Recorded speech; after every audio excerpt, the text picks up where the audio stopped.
ሰላም ሰላም እንዴት ናችሁ? ዛሬ ማለት ነው በጣም የወደድኳትን የቡና መጭመቂያ ቆንጆ አድርጋ የምትሰራ በተለይ ደግሞ መስሪያ ቤት ያለ ቡና ምናምን አይመቸኝም የምትሉ ሰዎች የሚቀጥንባችሁ የሚወፍርባችሁ እራሳችሁ እንደምትፈልጉት አድርጋችሁ አስተካክላችሁ ጸምቃችሁ ለመጣት አፍታችሁ ለመጠጣት ማለት ነው። ቆንጆ የቡና ዱቄቱን ይዛችሁ ሄዳችሁ የፈላ ውሃ ብቻ ነው የሚያስፈልጋችሁ። ከመስሪያ ቤት የሞቀውን ውሃ ፍስስ አድርጋችሁ እንደዚህ አንድ ማንኪያም ሆነ እንደምትፈልጉት ታደርጉና ማለት ነው እስከ 3 ስኒ ድረስ በቀላሉ እዚህ ጋር ላይ የፈላ ውሃ አለኝ እኔ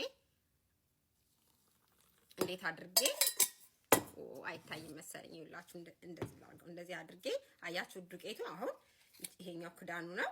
ቀስ አድርጌ ላሳያችሁ እንደዚህ አድርጌ እንዴት አድርጎ እንደሚጨምቀው ማለት ነው። አያችሁት ቆንጆ አድርጎ ይጨምቀዋል። ከፈለጋችሁ መድገም ትችላችሁ። ቀስ አድርጋችሁ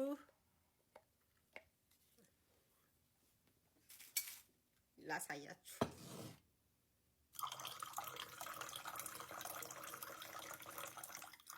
አርጋችሁ መጠጣት ትችላላችሁ። ቆንጆ ቡና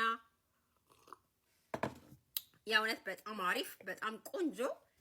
ስለዚህ ይችን ከታች ማለት ነው ከዚህ ቪዲዮ ታች ላይ ሊንኳን አስቀምጥላችኋለሁ ገብታችሁ በጣም ርካሽ ናትና በጣም በቤታችሁ ራሱ እንግዳ